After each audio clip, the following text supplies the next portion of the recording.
Hey, welcome, ladies and gentlemen, to ZOP Gaming's Pro Wrestling Podcast, As the Buckle Turns. I'm Adam. I'm Tim. And you should definitely not watch this show or listen to this show in front of small children. Wait, who the fuck would listen to this podcast? Listen to us in front of children? Who the fuck would listen to us? Good point.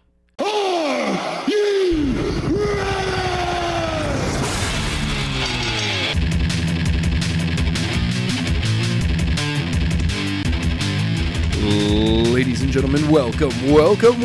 It's time for a brand new episode of As the Buckle Turns. I'm Adam. I'm Tim. And this week we have actually a couple of things to talk about before we move on to reviewing TLC 1 at SummerSlam in 2000. Yes, so the reviews are back after a week off where we did our fantasy booking draft for our new fantasy booking series. Yes. We'll start in 2 weeks. Right here during this show. Yes. So, as the buckle turns, we'll be fantasy booking going forward in 2 weeks. Every so often, as the buckle turns, will return when we have big news podcast. Yes. Fantasy. You also can look forward to when we do our predictions for certain pay-per-views. But generally, it will be fantasy booking will be taking the spot of as the buckle turns going forward. And there will, even when we do as the buckle turns, there will still be a fantasy booking episode. Oh, heck yeah. So, for that. So you'll get double that stuff. But our first big news we got to get to is Okada wins the G1. Really, that's the biggest news right now? Well, the fact that he's not carrying a briefcase and he's carrying the old G... I know.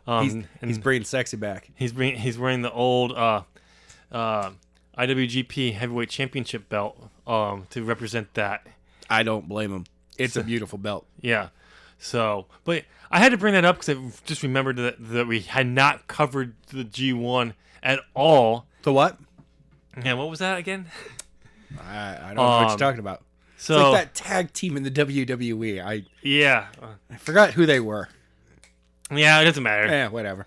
Anyway, but yes, congratulations to him. He has won it. And great idea is to change it up with something. Yeah, put that belt on. So, but yeah, we completely forgot to really cover the G1. Oops. It's not really in its normal time slot when it usually is, which is during the summer. Yeah. So August, September normally. No, July, August. July, August, really? Yeah. It starts halfway through July, ends beginning part of July. Okay. I mean of August. Sounds about right. So, but congratulations. It'll be interesting to see who he ends up facing for that belt in at Wrestle Kingdom. Because he beat Kota Ibushi in the finals. So, Kota Ibushi was going past for his third year in a row. I know. But, so, we'll see. But yes, congratulations on that. So, our next big piece of news is everyone hates Charlotte. Yes, I mean, that is true. You keep going. I mean, we got a huge... Okay, you know what? Maybe we're building towards it. But, yeah, everyone hates Charlotte. So, if you haven't heard yet, which if you haven't, you're living on a rock. I don't know who you are and why you're not... Yeah. We're the entertainment podcast at the end of the week. Yeah. So you want your news, go hit those other guys. But so last Friday on SmackDown, we had the Women's Championship Exchange. Which I also kind of feel to just be stupid. A terrible, stupid thing. You don't have to have it happen out front because one of them has to be, like, whoever's on Raw is the Raw Women's Champion. Yeah. So... But, I mean, when they originally did this last year, when they had the New Day and the Street Profits switch over, it was stupid then. I thought it was fine, and then I saw how they did it, and I'm not surprised because it's WWE. They don't know how to make anything look good. These days. But I was like, okay, maybe not do that ever again because I was okay with it. Yeah, okay, you're just gonna have them to change the belt. You could do something really cool with that. or just give the belts to each other. You don't actually have to exchange it. Yeah. But no, they did that, and it didn't go according to plan. Apparently, Nope. Apparently, Charlotte was to hand it over, and at the last second, she pulled it back, causing it to fall on the ground, causing Sonya Deville to give it back to Charlotte to do it. To do it over again. And then when there really was a look of do it right. Yep. And then she handed it over, and then Becky tossed the SmackDown went Women's to hand it to Deville, and then went nah and just threw it towards the corner. It was just like, nah, fuck it, you pick that up. Yep. So it really Becky could have been the bigger person here. Yep. And just been like, okay, Becky clearly did act a little bit more childish than Charlotte did. Actually, not really, because apparently that was always the plan. Because that was something that Becky would toss it to the corner? Oh, toss it to Charlotte. Toss it at her instead. Oh, okay. According to what the reports are saying. Because everything backstage is saying that the whole thing with Charlotte was on the fly. She decided to do that. But everything Becky did was on as planned. It just makes both of them and the exchanging of belts looks stupid.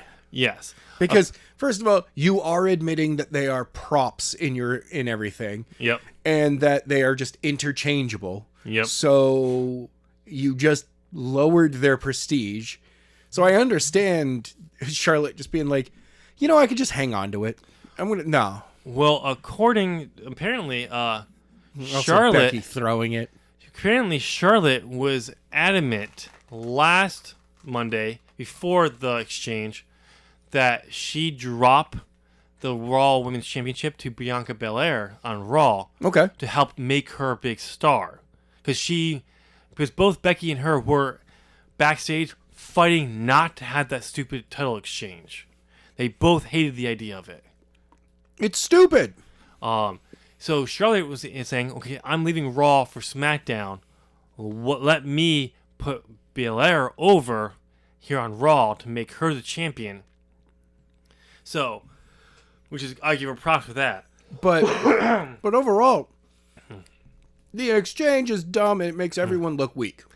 So, yes. But then we get to what happened after that segment. Backstage. Apparently, Becky and Charlotte had some words exchanged in Gorilla. They had a polite discussion in front of the boss regarding their feelings. Yep. It was extremely polite. So polite that other people had to ask them to stop being so polite with one another. And then Charlotte left Gorilla without even talking to Vince, which Vince was apparently upset about. And apparently then Charlotte was asked to leave the stadium to cause no further situation. Other reports saying she was escorted out by security. I'm willing to bet Vince did not like her not stopping and talking to him, and was just like, she's out of the building. I could see that happening. She's going home. So that happened, and apparently the backstage rumors going around is that when Raw got Becky, people were happy with that.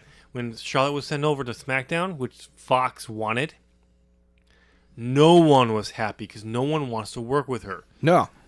Apparently, all the women are refusing to work with her. Apparently, at the moment, because of apparently how she's held herself backstage. Apparently, she doesn't talk to anyone backstage anymore. They have kind of shunned her out. Oh. And now I'm going to defend Flair a little bit here. Yeah. Because this hasn't been the easiest year for her. No. Her fiance is released from the company. Yeah.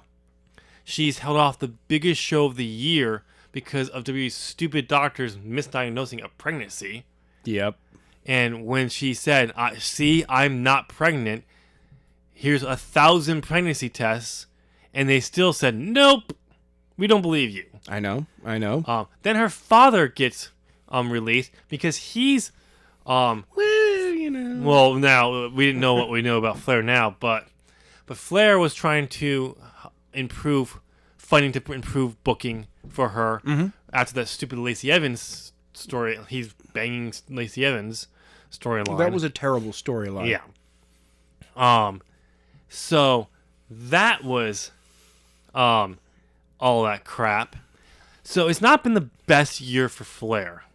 No. So I can understand her maybe being a little like, okay, Even recently Dad being exposed. Yep, and just like I'm one of the top talents here, but I'm not treated in this manner in some cases. Yeah. It also goes back to Andrade saying how a lot of women feel jealous of Flair's position, which in a sense they should be because Charlotte Flair always gets what. Charlotte Flair always gets the belt. Yep, and that's the other thing. This also could be the case of Charlotte Flair being treated such as they have with her. Clearly, they want her to be the first to break her father's record. Oh, of course. So that's kind of gone to her head.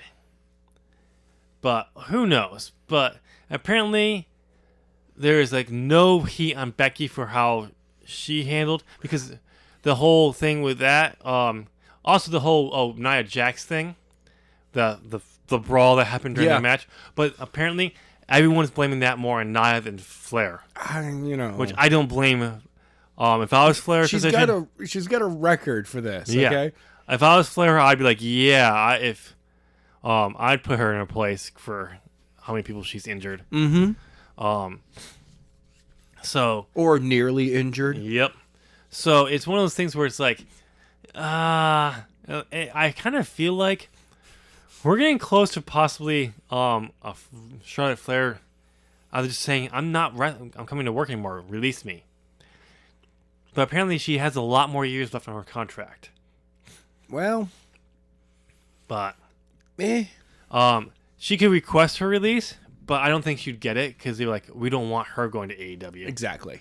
But turns out she's going to AAA.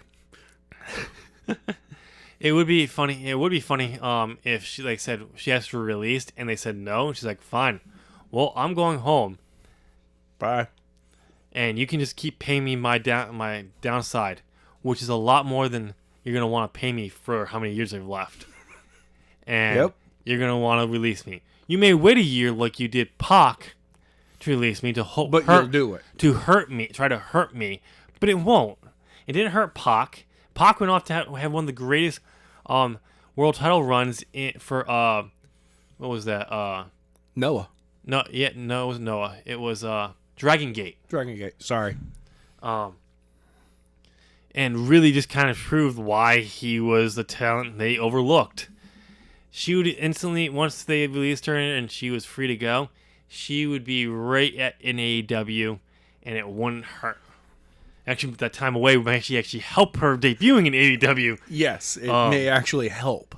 So, but yeah, as much as I'm sick and tired of Flair with the belt and all this stuff and hearing some of the stuff coming out, I'm not surprised. But also, I do feel a little bad for Charlotte because of the year she's had. Oh, yeah. With things. So, but if some of the rumors are true that she's kind of grandiose personality. I can see it, though. I could, too. I mean, Flair did the same thing at points in his career. He admits it. Oh, yeah. So, when you're treated like that, like you can't be touched. You buy into it every once in a while. Yeah. All right. Okay. So, we got ratings for Dynamite. Yes, ratings. This past week, Wednesday night was 941,000. Yep. How was that compared to this past Saturdays? Saturday was 575,000. Well, see, AEW is losing ratings. Like, if you were a draw, your fan base would find you. SmackDown was also on the same night on Saturday, and it turned in 650? It was a replay, by the way. It was a replay of the night before. Why? Because the way the World Series thing went, they needed something for Saturday night, so they replayed it. I wonder whose idea that was. Okay, that's just weird. Yeah, weird. Okay. So, but no, yeah. People would like to point that out. How SmackDown, a repeat of SmackDown, hurt Did better than AEW. It's nothing no one like. Again, this does point out something that AEW fans will find their product better than AEW fans when they're not on their normal night, which is not surprised. We knew that going in. Like if you were smart, you would have figured this out. Yeah. And if AEW did happen to beat the second playback, it's not an accomplishment like a lot of people. You're up against this playback. Yeah, it's a repeat of the episode before. It's not that. It's like fighting an old lady. It's not going to work out in your favor either direction. Yeah. Either she beats you, and come on, you just lost to an old lady. Or you're a bully for beating up an old lady. Yep. It's not, just walk away. Just ignore it. That's why you just kill her. My God, man. Just, hey, I just got to prove why you don't let kids You want listen these to this hands? podcast. You want these hands? You don't listen. I'm just proving why you don't let kids listen to his podcast. Yep.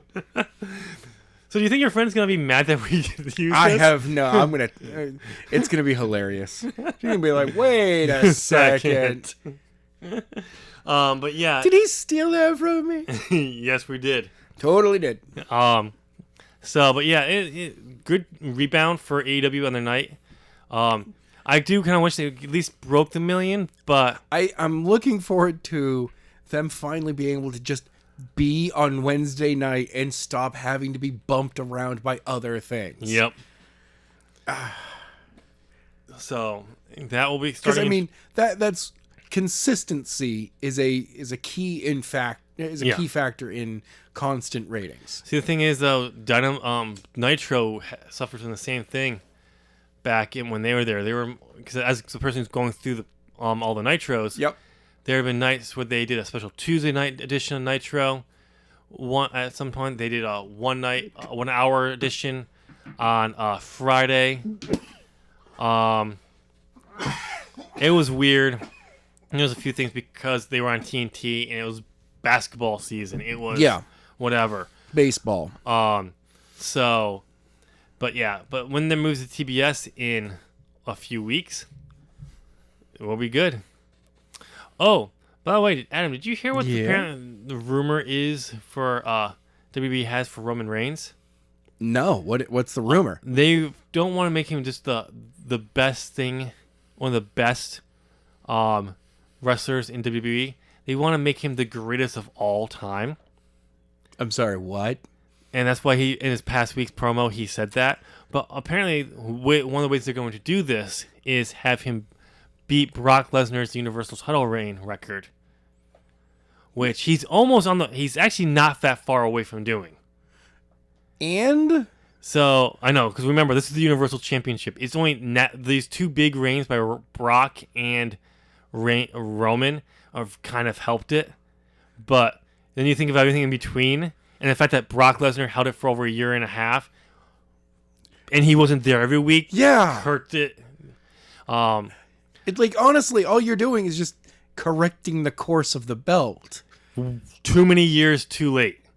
But he apparently only has 80 more days left to tie Brock Lesnar's record, which would be the beginning halfway through January.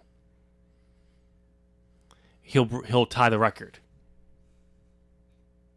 Okay.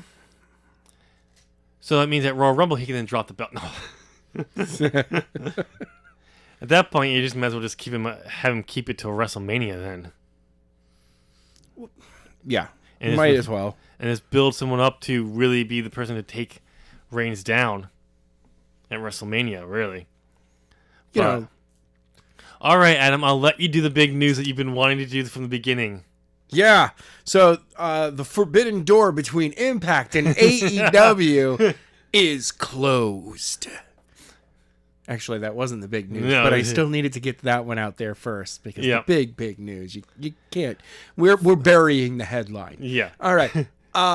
So yeah, AEW and Impact no longer working together. Well, as of right for now.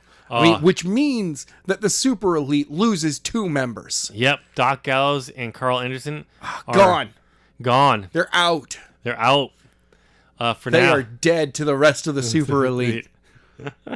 Yes. But as they've been proven, you can kill someone off, but they can come back to life. Yeah, but Adam Cole did it. Sometimes you just don't want to tag them in though. Yeah. But yeah, so that's no longer there. Okay, so the real big news is AEW bought Ring of Honor today. Okay, no, not really. AEW released everyone. Really, AEW released everyone? Sorry. Ring of Honor has released everyone. Why did we wait until now to talk about AEW releasing everyone with their contract? Ring of Honor.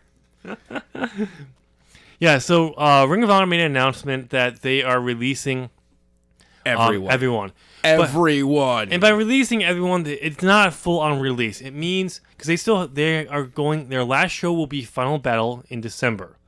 They're doing TV tapings this weekend to build for that final pay-per-view. Yep.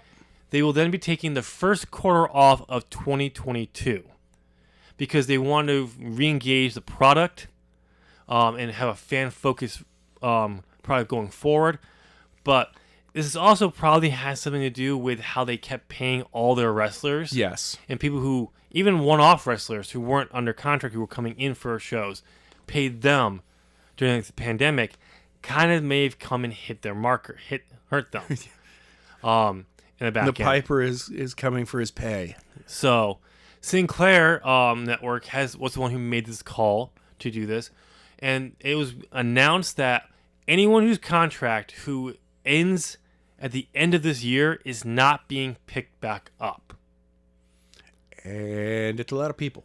And if your contract extends past the year, they're going to keep it on at least until April, March or April. Based on what they're going to be doing with the new product and what they want to be doing, will determine what contracts they keep on, I'm assuming. If they're going to release any of those contracts as well. If they want to sign other talents who were part of Ring of Honor, who haven't been picked up by other companies. All that. But effective immediately, all of Ring of Honor's talent can work anywhere. Yes. Yeah, they still have those. They still have to. Those who are going to be working the TV tapings and the pay-per-view will work those, but in between, they can go and work anywhere. Right. So, like a big thing is Ring of Honor's world champion Bandito has just been confirmed for debuting in GCW. Nice. So, like, there's gonna be a lot of talent going a lot of places. There's a certain one that I hope AEW decides to pick up, or at least bring in for some work over the next few months. Bully Ray. No, I was talking about Jay Lethal. No. Flip Gordon. Book flip. Bring him in, because I'm pretty sure, I think I remember him saying in an interview I read a few months ago, I think he has like 2 more years on his contract. So he's not, his contract is still being held.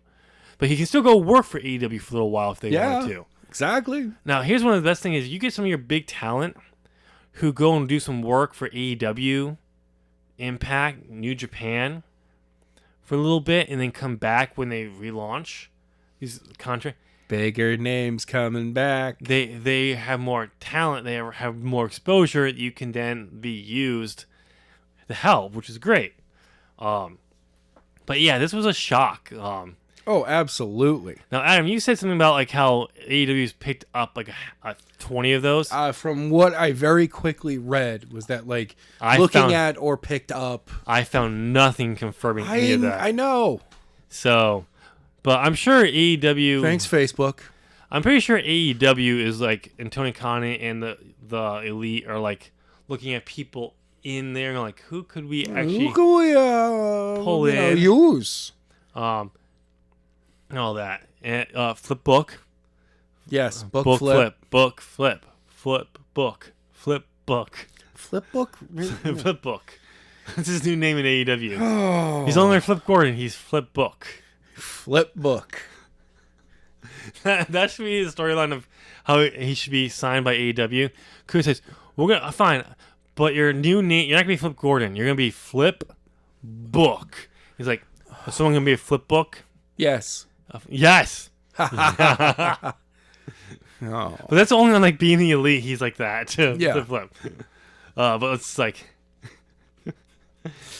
And then right before, like, and then the next week's, like, when he debuts and following that week on Dynamite, TNT title match against Sammy Guevara, and loses. But like, Of course. right before he's about to go out, he's prepared to hear Flip book, and Cody goes up and is like, "Been told by Tony Khan you're actually going by Flip Gordon." All right. Or no, like someone goes like, "Oh, Cody wanted me to let you know that." Oh no, someone comes up and is like, "Oh, Tony Khan says, oh, by the way, you're going by Flip Gordon, not what Cody said, right? You knew that, right?" "I am." And then you hear his music hit, and like, even better is all of the messages from Cody are quite literally being given like an intern being like, Cody told me to give you this. Yeah. Every time Cody told me to give you this. Yeah. And it's just like, And it's like it's painting Cody as a heel, yeah. but he keeps presenting himself as the good guy. And you're like, and he's like, I didn't do that. And the one time when Somebody else has been writing stuff to him for me. And the one time like Tony Khan actually appears on Being Elite, he's like at their gorilla position, whatever they call it. Yeah. And he's just like, and he's like, I just can't. Wow. The like, dusty hole. Yeah, he's just like, Is that what they call it? I don't know. Dusty hole. He's just like, why am I don't want to hear him say Flip Cracking book. myself up And with Tony's that one. like, Flip book? What are you talking about? You're going by Flip Gordon. But Cody's, yeah, don't listen to Cody. Cody, really? He's just like, I'm gonna talk to him. No, he doesn't say, don't listen to Cody. He's like, really? And then his music hits, he's just like, ah! Hasn't he been playing a heel recently, though? He's been a heel for a while. I know. So Because he joined the Villain Enterprises. yeah. Before that was broken up. So, yeah, because of a certain thing. Anyway. Yes. But yeah, he's been playing a heel for a while. He grew the beard in, which is apparently his girlfriend hates. Oh. And he's like, yeah, but you gotta understand, I'm a heel now, so I have a beard because I'm a heel. I'm a bad guy, so I get a beard. Yeah. So she's like, I hate that. Oh, what's this? This just in. Flip Gordon's been broken up by his girlfriend because his girlfriend hates his beard. Oh, what's that? He has changed his mind. He's now a baby face, ladies and gentlemen. He is shaved. He is shaved. Oh, wait. Nope. They are still broken up, she says. Oh. No. Oh, yeah. This just in. Flip is growing a beard again. Well, yeah. So it'll be interesting to see what this is. I mean, good for Ring of Honor for at least letting their talent go immediately out there instead of being like one organization that says we're going to hold on to your contracts Forever. just in case we get funding for a fourth season. Oh, yeah. Yeah. Lucha Underground. Yeah. Lucha Underground. Yeah. And so good for them on that. Yes. It'll be interesting what Ring of Honor does when they come back for their product, but yeah, it's supposed to be, forget what the pay-per-view in April was. their Super Card of Honor. I believe. Yeah. That show, the plan right this second is that show is still going to happen. Yep. So it will be interesting to see what's going on. But Adam, is that all the big news we had to cover? Yes. You had to say before you said yes. Let me see. Yes. Wow. Okay. So I guess it's time to review TLC 1. From SummerSlam back in the year 2000. So over 21 years ago. In the future. In the year 2000. Picture this. 3 tag teams, each with a special weapon. The Hardys, known for ladder matches. The Dudleys, known for putting people through tables. And Edge and Christian, who Hit people hit people with chairs. But it's the Attitude Era, so everyone hits everyone with chairs. Well, they turned it into a special move with Yeah. the concerto. I mean, it's better than giving them baseball bats. Wow. Hitting a mark against Sting there. I mean, why not? But yeah, so this was a very interesting going back and watching the first TLC. Because everyone confuses the first TLC at WrestleMania. No. That's the Second one. That is the second one. That will be reviewed next week. Yes. So this one was really like, wow. Like you can tell it was the very first one. It's short. It's short. That's the first thing right away. It is quick. Yep. Edge and Christian come in as tag team champions here. Yep. And they walk out as tag team champions. No, the Hardy Boys came in as tag team champions. They said still tag team champions. Huh. When they won. Because the Hardys were the last ones coming out. Normally the last ones coming out are the champions. This is the Attitude Era. The champion comes out first half the time. There. Very true. But only if there's a medical device we could look this up to know for a fact who was going in as the champions. But I'm pretty sure it was Edge and Christian. But, so, while I look that up, Tim is going to make this the Tim Show and just keep talking. Hey. No Tim Show? No Tim Show. Tim Show. So what does it say? Who were the champions? Just go to, let's look up who were the champions in 2000. Go to like the WWE Tag Team, World Tag Team Championships listings. Yeah, you're scrolling the storylines? Yes, I am. Yeah, how's that going? Is it easier when I keep talking to you and asking Shut you questions? Shut up! Because I can keep asking you questions because I know how much you like it. Whatever. Can't find it? I think it was Agent Christian. Yeah, I'm pretty sure it was. But it's one of those things where it's interesting to see how they were the first to win this one. Because as we all know, spoilers if you have not watched TLC 2, Edge and Christian win that one too. There's a reason why when John Cena and Edge face off in a TLC match, Edge has never lost one up to that point. A ladder match or TLC, he's never lost until that point. So, it was very, very interesting. But Adam, I'm going to let you talk now because I want you to talk. Well, what would you like me to talk about? You know the TLC 1? And so, keep reading what you're reading. As I'm reading TLC 1. Yeah, exactly. Okay, yeah, they came right... Immediately, it was just a brawl.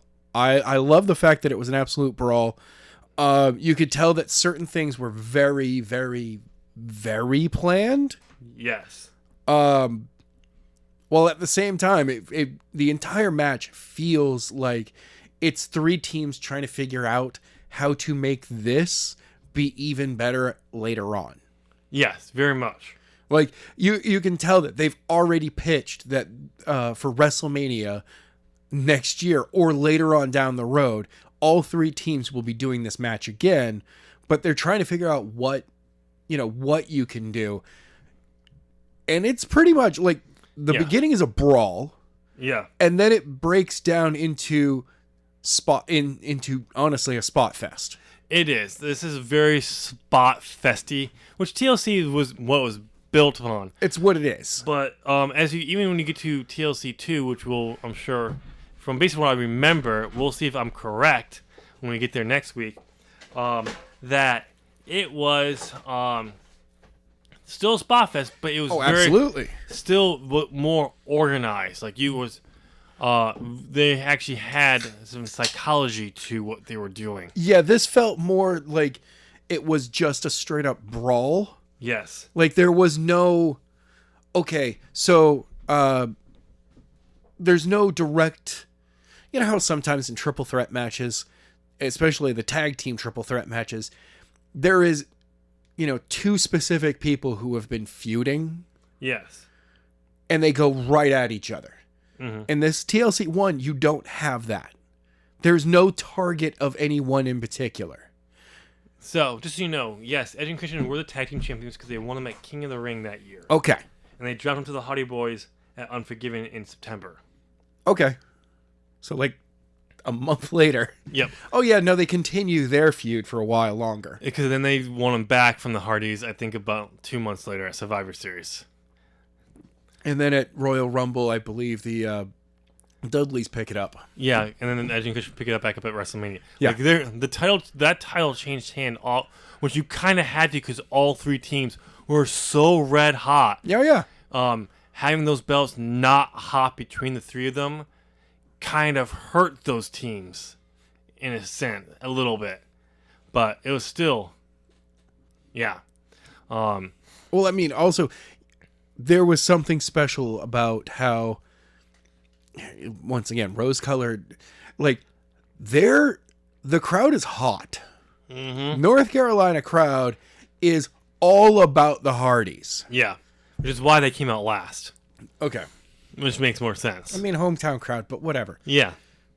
Yeah, why would you still have, like, Remember, the champions should have come out first. I know. No, they did. No, they didn't. The Dudleys came out first. No, they did. They did. They did the come Dudleys out came first. second. Yeah. My chair is falling. I'm falling. I can't believe it. Yeah, so, but okay. Okay. You can definitely see, like, going back to the spots thing here.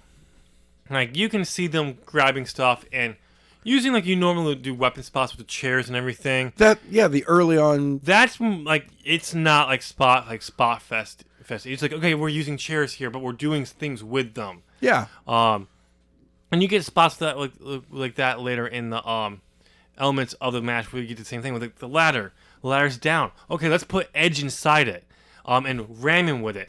It's not. It looks like a spot, but it's not really, because that's actually setting up the bigger spot when Devon, or is it one of the Hardys who throws Christian onto Edge inside the ladder? Matt. Yeah, that's the spot. But like him hitting him, closing the ladder on Edge, who's inside it, and it jamming, and then breaking one half of this, I know. the little hinges, and then having to kick the other one so he could do it again. So it would be closed when he throws Christian on top of it.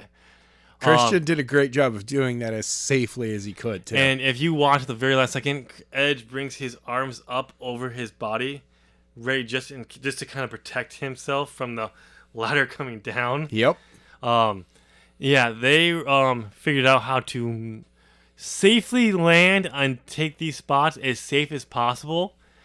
Especially like Devon when at the end, that big bump, how he lands hard. Oh, yeah. Well, for me, the first big spot is Bubba Ray going down through all four tables. That's the first big, huge spot. Yeah. And he sets that one. No, that's not the first big spot. No? Jeff off the ladder. Oh. That Bubba moves Bubba from. rolls out of the way just in time. By the way, Bubba Ray has some of the best timing to move out of big spots. Like, so it doesn't look like he moved too quick too soon. Where the guy who's making a big spot could have stopped himself. This one was a little telegraphed because you can see his legs slide off the table, so he's ready to move. He's already down. But they did a decent enough job with the camera of making you focus on Jeff. Yep. That you could forgive Bubba Ray's legs. Yep. Unlike today, where they'll basically just zoom in on Bubba Ray and have a zoom in on Jeff. Yep. And you'll see all of it just given away. Yep. So there's that spot. You got the whole when Bubba comes in and resets the ladder up, and he moves the ladder to make sure it's in the right spot. So when they throw him, he will hit tables, not concrete. Yeah, he looks at the tables, readjusts it by 3 inches. Yeah. He wanted to make damn sure he was gonna. Now the best part is him looking at the tables. Like you could see that he was telegraphing this spot, but I mean it's also him checking and verifying. And he's like, I know I'm going through it.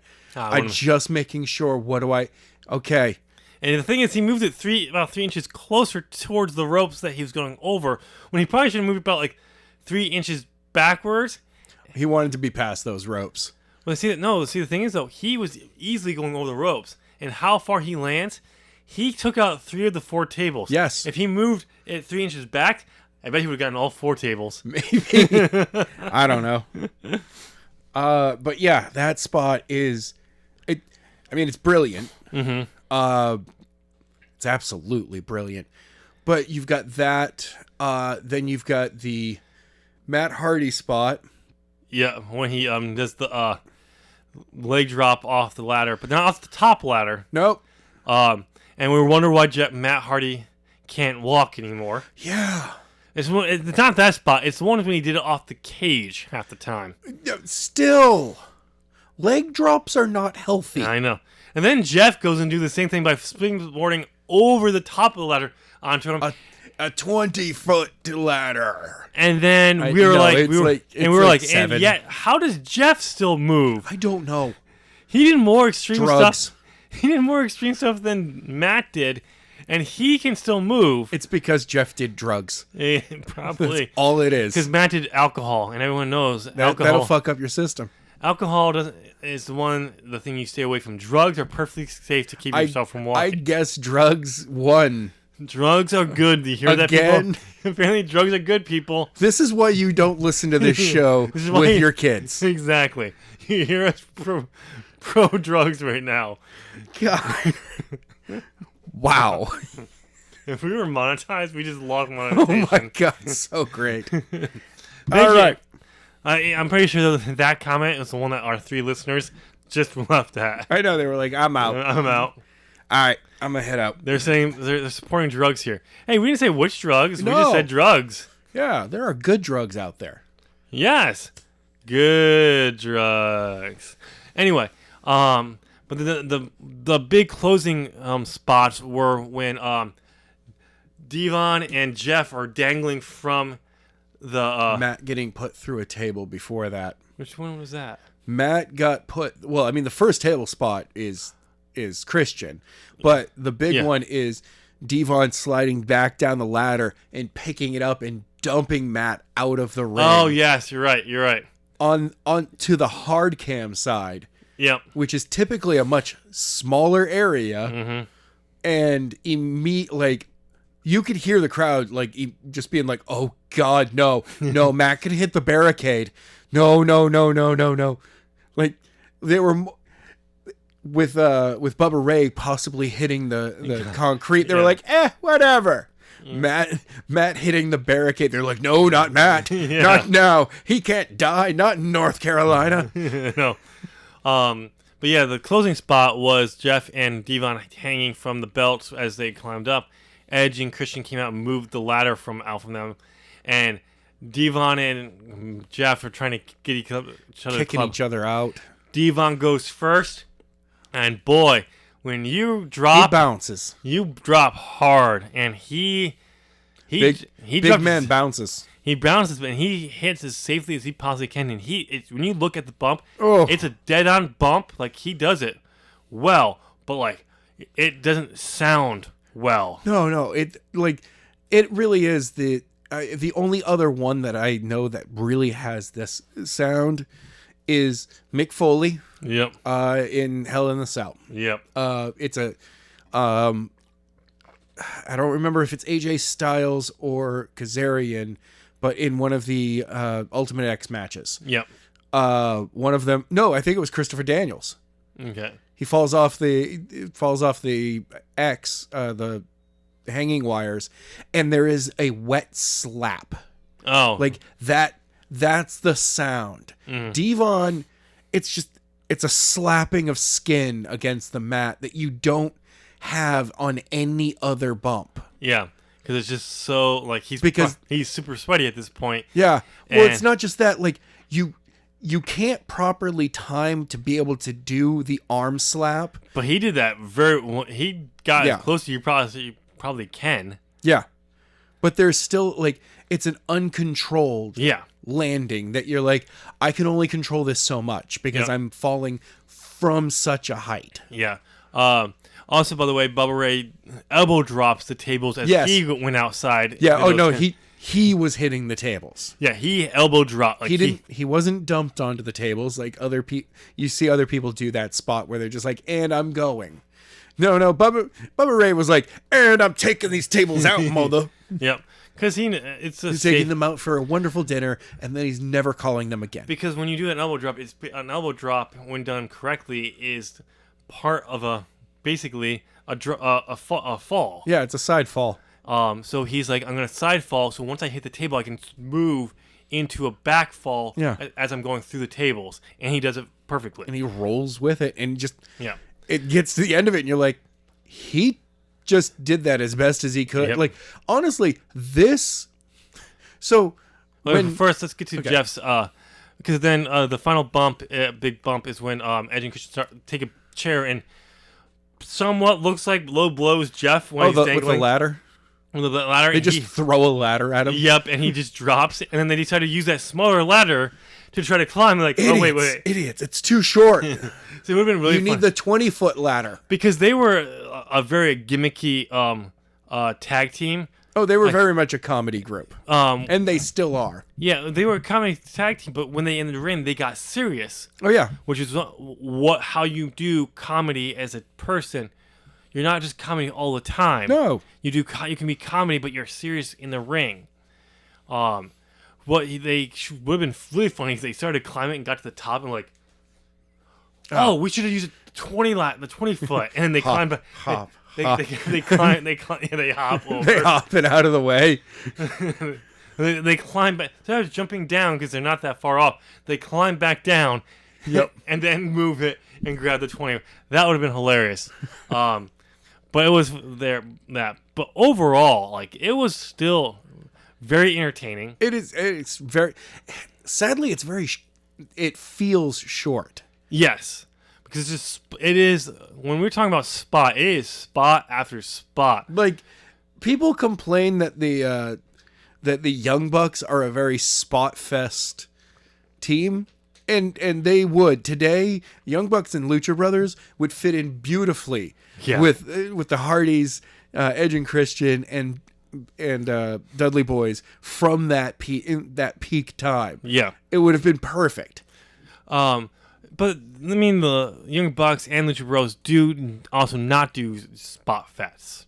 But see, the thing is, like, when I say spot fest, a spot fest is when there's no psychology whatsoever. Right.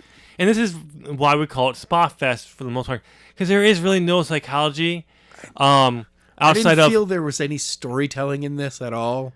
No, there was. It was just like the story was, we're going to hurt you to get those belts. That's true. That was the entire story. It was a very simple story. But also it was them trying to figure out, how do we have a ladder match with 3 teams instead of 2 teams now?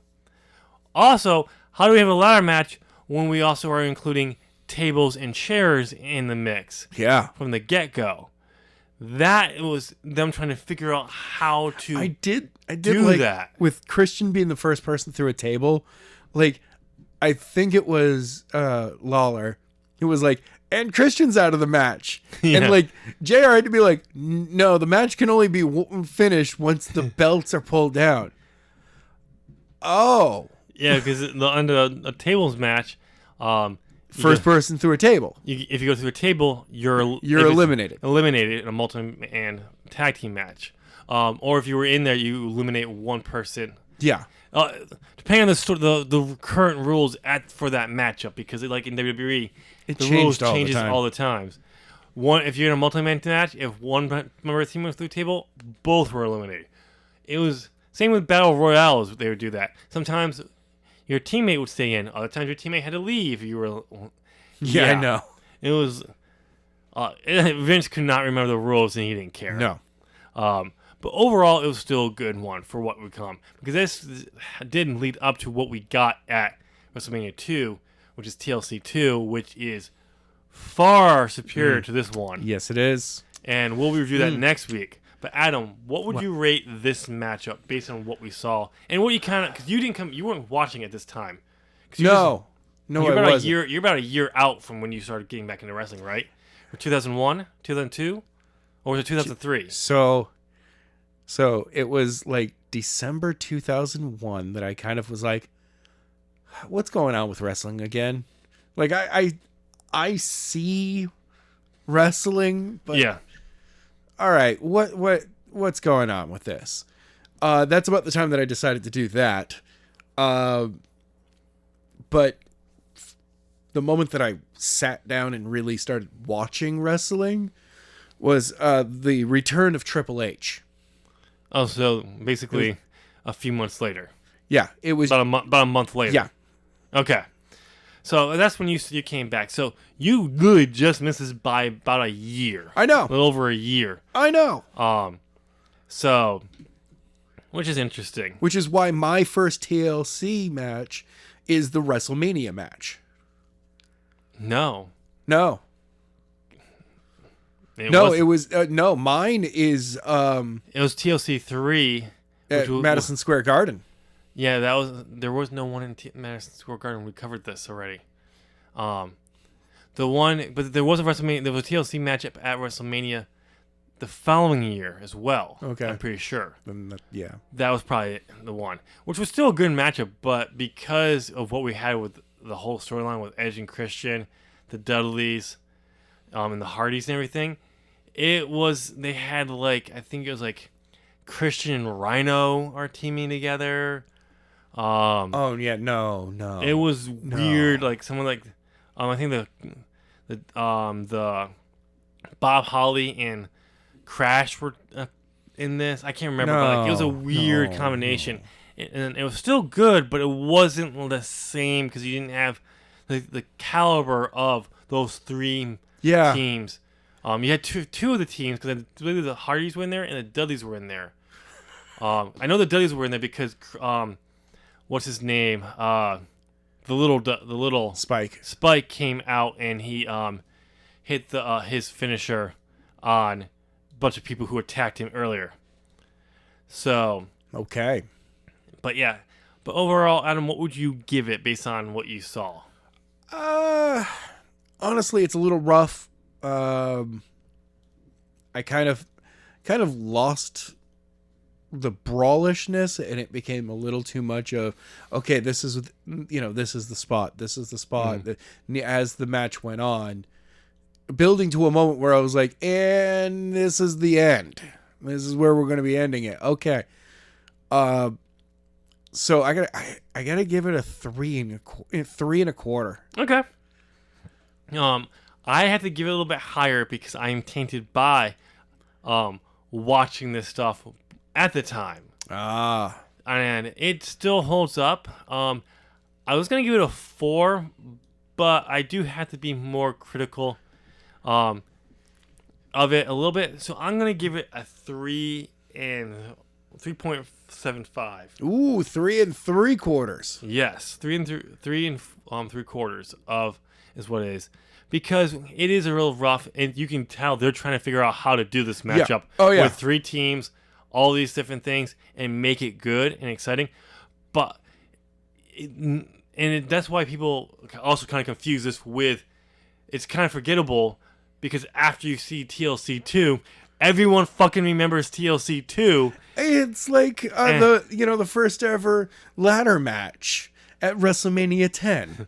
That was not the first ladder match. Exactly. TLC 1 happens at WrestleMania. But the first person, one of those components at the second ladder match was in the first one, Shawn Michaels. Because the first ladder match in WWE was Shawn Michaels versus Bret Hart for the World Champion. Oh, I think it was for the Intercontinental Championship originally. Ooh. Yeah, I think it was for the Intercontinental, if I remember. So, yeah, but it's definitely, they were trying to figure stuff out, but when you were in that moment, seeing the day-to-day TV, the week-to-week TV and everything, the build to this, you were just sold engulfed. You kind of just didn't care if they were spots and everything. You were just like, oh, yeah. And you remembered it up until WrestleMania that year, and TLC 2 just blew it all the fucking way. And we've peaked. It should have never happened again. There should have only been 3 of them. You mean 2 of them? Well, 3 because you always have to have that third letdown one. Yeah, that's true. It's like every trilogy. And then the fourth one was not that long later when Benoit and Jericho defend the tag titles on Raw in a TLC. Oh, why would you do it on Raw? That was actually right after 2000. Yeah, it was right after 2001. Because it was right before Triple H tears his quad. Oh yeah. So that actually was that was the third one. So the fourth one was at WrestleMania the following year. But they didn't have Austin and Triple H weren't in that match because Benoit and Jericho won the titles from them. Right. So they had made their lives miserable because McMahon Hells Me era. Remember? Yep. But yeah. So there you go, ladies and gentlemen. You have our review of TLC 1. What were your thoughts of TLC 1? Have you seen it ever? Have you not seen it recently? If you haven't, go watch it. Go check it out. You're going to have to watch Peacock to do it because it is impossible to find elsewhere. Yeah. Well, a certain way elsewhere. I never actually did check YouTube. Ironically, I wouldn't be surprised if it's on there. But yeah, it is. Oh, it is the whole match. Oh, 17 minutes and 38 seconds. Yep. Okay. About 18 minutes total. So, Adam, I made you sign up for Peacock for nothing. Yep. Oh, yeah. We've got the entire thing on Daily Motion. So you can find it and watch it. So you don't need Peacock. Lucky you. But so there you go. Let us know down in the comment section what you thought of it. If you haven't watched it, go watch it. Then let us know what you thought of it. And since you've been listening to us for how long, Adam? Almost an hour. Almost an hour. You're clearly liking what we're saying, and your children are not around. So why don't you go and give this video a thumbs up? Fuck yeah. You know you want to because we're fucking awesome. And you know what, Adam? Yeah. Fuck yeah! Fuck! Woohoo! Fuck yeah! Dude. What? Calm down. You don't want the censors coming down on us again. We are the censors. Well, fair enough. And on that note, what do they have to do? Suck it! No. God damn it. No. Oh, you mean hit that subscribe button? Ding. Ring the bell? Ding, ding. So they know when other fantasy booking, whenever, as the book of turns returns with news and our predictions go live. Because everything else on the channel has been canceled. I know. Just like your face and your balls, your dick, and your ass. I mean, sorry, that's your face. How is it canceled? Bye.